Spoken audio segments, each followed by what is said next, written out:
Welcome student, this is your civics class 7, chapter 2. Private health facilities. There is a wide range of private health facility that exist in our country. A large number of doctors run their own private clinics. In the rural areas, one find registered medical practitioner RMPs. Urban areas have a large number of doctors, many of them providing specialized service. There are hospitals and nursing homes that are privately owned. There are many laboratories that do tests and offer special facilities such as X-ray, ultrasound, etc. There are also shops from where we buy medicines. As the name suggests, private health facilities are not owned or controlled by the government. Unlike the public health service in private facility, patients have to pay a lot of money for every service that they use. Today, the presence of private facility can be seen all around. In fact, now there are large companies that run hospitals and some are engaged in manufacturing and selling medicine. Medical shops are found in every corner of the country. निजी स्वास्थ्य सेवाएं. हमारे देश में कई तरह की निजी स्वास्थ्य सेवाएं पाई जाती हैं. बड़ी संख्या में डॉक्टर अपनी निजी दवाखाना चलाते हैं. ग्रामीण क्षेत्र में पंजीकृत चिकित्सा व्यवसायी मिल जाते हैं. शहरी क्षेत्रों में बड़ी संख्या में डॉक्टर हैं, जिनमें से बहुत से विशेषज्ञ की सेवाएं प्रदान करते हैं. निजी रूप से चलाए जा रहे अस्पताल व नर्सिंग होम भी हैं. काफ़ी संख्या में प्रयोगशालाएं हैं जो परीक्षण करती हैं व विशिष्ट सुविधाएं उपलब्ध कराती हैं, जैसे एक्स-रे, अल्ट्रासाउंड आदि. ऐसी दुकानें भी हैं जहां से हम दवाइयां खरीद सकते हैं. जैसा कि इनके नाम से ज्ञात होता है, निजी स्वास्थ्य सेवाओं पर सरकार का स्वामित्व अथवा नियंत्रण नहीं होता. सार्वजनिक स्वास्थ्य सेवाएं के विपरीत इन निजी स्वास्थ्य संस्थानों में मरीजों को हर सेवा के लिए बहुत धन व्यय करना पड़ता है.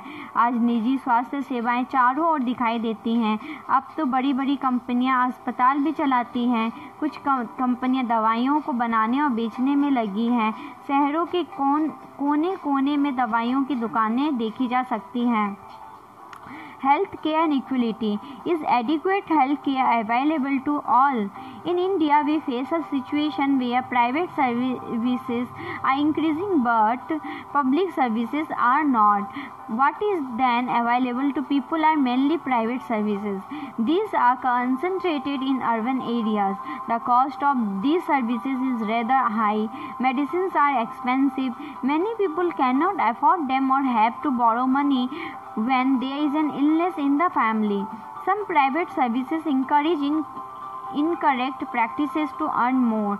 At times, inexpensive alternatives, though available, may not be used. For example, some medical practitioners are found to prescribe superfluous medicine, injections or saline when simple medication may suffice. स्वास्थ्य सेवा और समानता. क्या सबके लिए पर्याप्त स्वास्थ्य सेवाएं उपलब्ध हैं? हम भारत में ऐसी स्थिति का सामना कर रहे हैं जहां निजी सेवाएं तो बढ़ती रही है, परंतु सार्वजनिक नहीं. ऐसी दशा में लोगों को मुख्यतः निजी सेवाएं ही उपलब्ध हो पाती हैं. ये शहरी क्षेत्रों में केंद्रित है. इन सेवाओं का मूल्य भी अपेक्षाकृत अधिक रहता है. दवाइयाँ महंगी होती हैं. बहुत से लोग उन्हें खरीदने के समर्थ नहीं होते हैं और इसलिए जब परिवार में बीमारी होती है तो उन्हें ऋण लेना पड़ता है. कुछ निजी सेवाएं अधिक कमाने के लिए प्राय ऐसे कार्यों को प्रोत्साहित करती है जो सही नहीं है. कई बार सस्ते तरीके उपलब्ध होने पर भी उनके प्रयोग नहीं किए जा सकते. उदाहरण के लिए प्राय देखा जाता है कि कुछ चिकित्सक ज़रूरत से ज़्यादा दवाइयाँ, इंजेक्शन या सलाइन आदि की सलाह देते हैं, जबकि साधारण इलाज ही भी पर्याप्त हो सकता है. In fact barely 20% of the population can afford all the medicines that they require during an illness. Hence, even for those whom one might not think as being poor, medical expenses cause hardship. It was reported in a study that 40% of people who are admitted to a hospital for some illness or injury have to borrow money or sell some of their possessions to pay for the expenses. तथ्य यह है कि जनसंख्या के 20% लोग ही बीमारी के दौरान आवश्यक दवाइयों को खरीदने में सक्षम होते हैं। वे लोग भी जिन्हें हम गरीब नहीं समझते, दवा संबंधी खर्चों को उठाने में कठिनाइयों का अनुभव करते हैं। एक अध्ययन में यह पाया गया कि जो लोग अस्पताल में किसी बीमारी या चोट लगने के कारण भर्ती होते हैं, उनमें से 40% लोग खर्चों का भुगतान करने के लिए पैसे उधार लेते हैं या अपनी कुछ संपत्ति बेचते हैं। For those who are poor, every illness in the family is a cause of great anxiety and distress. What is worse is that this situation tends to happen again and again. Those who are poor are in the first place undernourished. These families are not eating as much as they should. They are not provided basic necessities like drinking water, adequate housing, clean surrounding, etc., and therefore are more likely to fall ill. The expenses on illness make their situation even worse. Sometimes it is not only the lack of money that prevent people from getting proper medical treatment. Women, for example, are not taken to a doctor in a prompt manner. Women's health concerns are considered to be less important than the health of men in the family. Many tribal areas have few health centers and they do not run properly. Even private health services are not available. गरीब लोगों के लिए परिवार में हर बीमारी चिंता और मुसीबत का कारण बन जाती है। इससे भी बड़ी बात यह है कि ऐसी स्थिति बार बार आती है। गरीब लोग पहले ही पोषण की कमी का शिकार होते हैं। ये परिवार उतना भोजन नहीं खाते जितना उन्हें खाना चाहिए।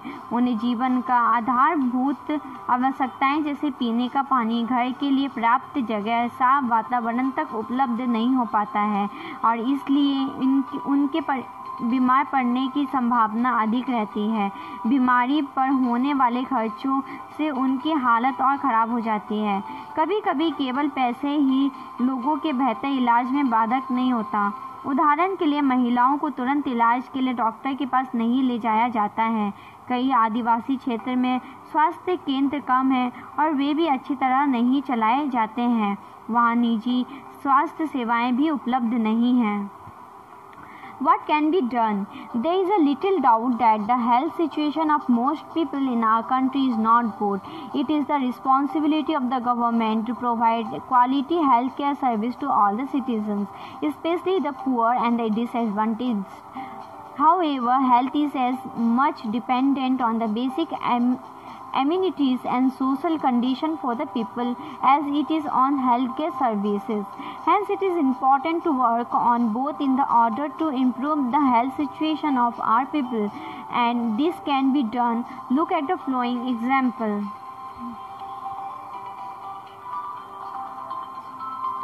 क्या किया जा सकता है?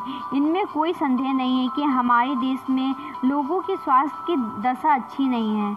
यह सरकार का उत्तरदायित्व है कि वह अपने सब नागरिकों को, विशेषकर गरीबों और सुविधाहीनों को, गुणात्मक स्वास्थ्य सेवाएं प्रदान करें।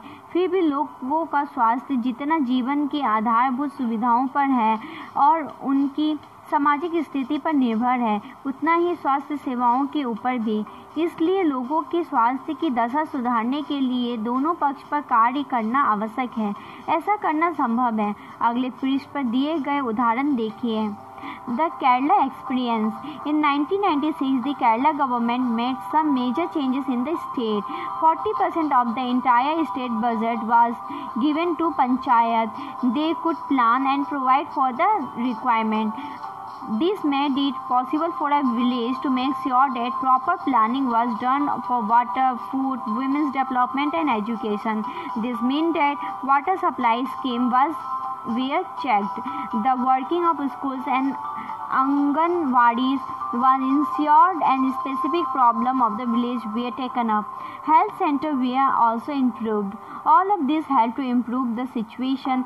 Despite this effort, However, some problems such as shortage of medicines, insufficient hospital beds, not enough doctors remain, and this needed to be addressed. Kerala का अनुभव। 1996 में केरल सरकार ने राज्य में कुछ महत्वपूर्ण परिवर्तन किए। राज्य के पूरे बजट का 40% पंचायत को दे दिया गया। इससे पंचायतें अपनी आवश्यकताओं को योजनाबद्ध कर उनकी पूर्ति कर सकती थी। इससे गांवों के लिए पीने का पानी, आहार, औरतों के लिए विकास और शिक्षा आदि के लिए उचित व्यवस्था सुनिश्चित करना संभव हो सका। इसके फलस्वरूप जल वितरण व्यवस्था की जांच की गई, स्कूल और आंगनवाड़ियों के काम को सुनिश्चित किया गया और गांवों की विशेष समस्या पर ध्यान दिया गया। स्वास्थ्य केंद्रों में भी सुधार किया गया। इन सब कार्यों में स्थिति से सुधार आया। इतने प्रयत्नों के बाद भी कुछ समस्याएं तो बनी न रही, जैसे दवाइयों की कमी, अस्पतालों में अपर्याप्त बिस्तर, पर्याप्त डॉक्टर का ना होना आदि। इन समस्याओं को दूर करने की आवश्यकता है। The Costa Rican approach. Costa Rica is considered to be one of the healthiest countries in South America. The main reason for this can be found in Costa Rican Constitution. Several years ago, Costa Rica took a very important decision and decided not to have an army. This helped the Costa Rican government to spend the money that the army could have used on health, education and other basic needs of the people. The Costa Rican government believes that a country has to be healthy for its development and pays a lot of attention to the health of its people. The Costa Rican government provides basic service and amenities to all Costa Ricans. For example, it provides safe drinking water, sanitation, nutrition and housing. Health education is also considered very important, and knowledge about health is an essential part of education at all levels. Costa Rica का तरीका। Costa Rica को मध्य America का सबसे स्वस्थ देश माना जाता है। इसका मुख्य कारण उनके संविधान में निहित है। कई वर्षों पहले कोस्टा रिका ने एक बहुत महत्वपूर्ण निर्णय लिया था कि वे देश में सेना नहीं रखेंगे। इससे उन्हें सेना पर व्यय किए जाने वाले धन को लोगों की शिक्षा, स्वास्थ्य और अन्य आधारभूत जरूरतों पर खर्च करने में मदद मिली। कोस्टा रिका की सरकार मानती है कि देश के विकास के लिए देश का स्वास्थ्य होना जरूरी है, इसलिए अपने देशवासियों के स्वास्थ्य पर बहुत ध्यान देती है। कोस्टा रिका की सरकार अपने सभी निवासियों को स्वास्थ्य के लिए मूलभूत सेवाएं व सुविधाएं देती हैं, जैसे पीने का सुरक्षित पानी, सफाई, पोषण और आवास। स्वास्थ्य की शिक्षा को बहुत महत्वपूर्ण माना जाता है और सभी स्तरों पर स्वास्थ्य संबंधी ज्ञान शिक्षा का एक जरूरी भाग है। This is the end of this video. We will discuss question answer of this chapter in next video. If you have any doubt, please let us know. We will try to clear your doubts in another video. अगर आपको कोई संदेह है तो कृपया करके हमें बताइए। हम अगले वीडियो में आपके संदेह को दूर करने का प्रयास करेंगे।